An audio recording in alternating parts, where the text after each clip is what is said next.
I think he's a very interesting character.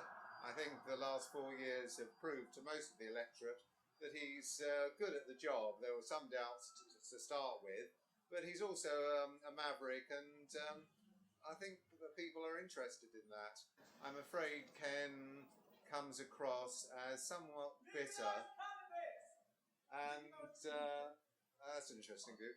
And I think people are turned off by that. They want a warm person they can identify with, and I think Boris has won that part of the argument. Oh yes, personality is obviously important. You've got to like the guy you're voting for, but policy is critical, and I think most people have realised when they've examined Ken's policies, a lot of them just do not stack up. There's no money for them.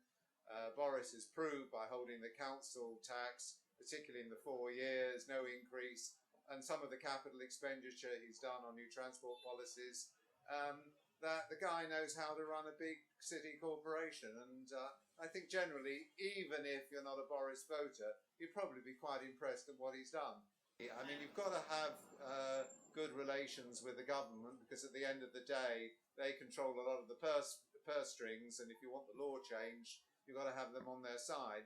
But he's prepared to speak up when London, when London's voice needs to be heard, and he's done a good job at that. I don't particularly regard this somewhat difficult situation between Cameron and Boris as realistic.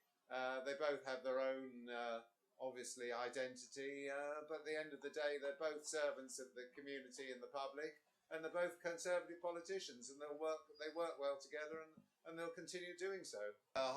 People are they are suffering because of the recession at the moment. Money is really tight, and the fact that Boris and the Conservatives have held the council tax for the last 4 years has really impressed the voters, and his commitment to do the same and reduce it in the next 4 years. London's importance to the rest of the country mustn't be underestimated, and I think Boris will prove to be has proved and will continue to prove to be a great spokesman for this city. We've got to realise, and we do, that not only does London's